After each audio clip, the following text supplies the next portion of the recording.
Lembra que esse foi um tópico muito quente, né, nas eleições desse ano, até porque houve uma participação inusitada no debate público político da cantora Anitta, né? Ela, numa live, ela disse o seguinte, aspas, Lula, tô te dando o maior apoião, apoia essa legalização das drogas aí para nós. E no caso, Gabi, ela não se referiu apenas à maconha, ela falou maconha e drogas. Então, era uma visão mais extensa, que também é compartilhada, por exemplo, pelo ministro Zé Roberto Barroso, do Supremo Tribunal Federal, que já falou, inclusive, em legalização de outro tipo de entorpecentes, como a cocaína. Dito e feito, após a live da Anitta, a manchete do site Poder 360, Lula estuda mudança na lei de drogas para reduzir encarceramento. Aquele combate à superpopulação. Eu sou um militante dos direitos humanos. Eu acho que seres humanos têm que ser tratados como humanos, sabe?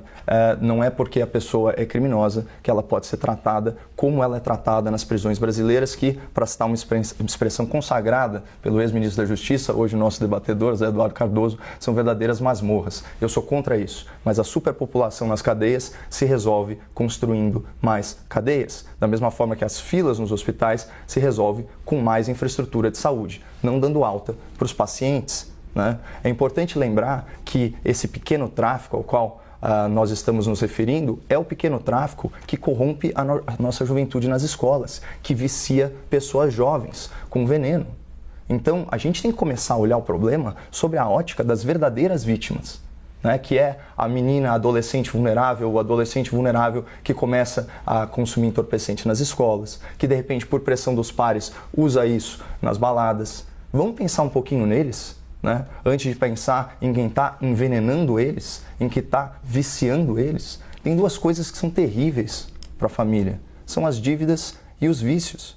Então não há por que a gente ficar estimulando por meio de leis que esse comportamento se perpetue, que a gente seja aí leniente. Agora, uma coisa eu concordo com a Luciana. Realmente, o consumo de drogas é matéria de saúde pública. Agora, o tráfico, esse sim é matéria penal. Até porque, vamos imaginar num ambiente de legalização. Vocês acham mesmo que no dia seguinte o PCC ia se tornar uma empresa listada na Bolsa de Valores? Que eles iam legalizar as ações deles? É óbvio que não. O criminoso, ele não é criminoso porque ele ama o seu produto e tem paixão pelo que faz. Ele é criminoso num cálculo econômico de custo-benefício, todo baseado em impunidade. Então ele sabe que por ser ilegal, ele vai ter um retorno financeiro grande. Ou seja, o que está na gênese da atividade criminosa é má índole. E isso não pode ser premiado pelo sistema penal carcerário.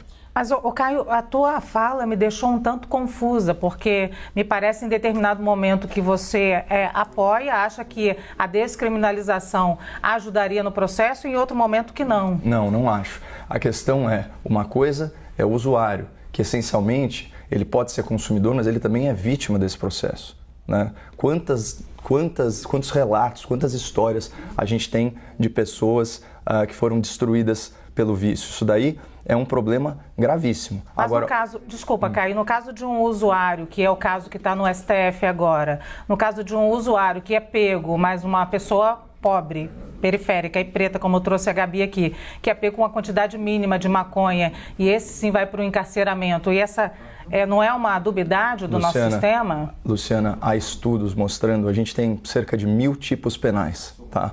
Desses 1000 tipos penais, menos de 3% prevêem encarceramento inicial em regime fechado. Olha, sendo muito sincero com vocês, para a cadeia no Brasil vai a seleção brasileira do crime. Cadeia não tem nem portão, é uma porta giratória.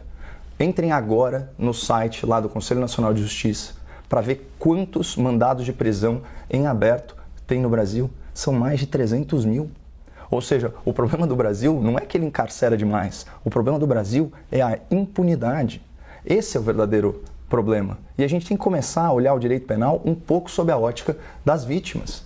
Porque você tem um sistema que não pune exemplarmente, pode haver uma situação de exceção e uma injustiça completa em relação a um usuário? Pode, a gente sabe de casos, mas a gente não pode entrar na falácia da inversão do acidente, né? A gente não pode tratar o que é exceção como regra. E se a pessoa está dedicada a uma atividade que é ilegal, que faz mal para as pessoas, é natural que ela seja punida. Então, para mim, é uma coisa muito natural. Eu acho péssimo. Posso falar, Luciana?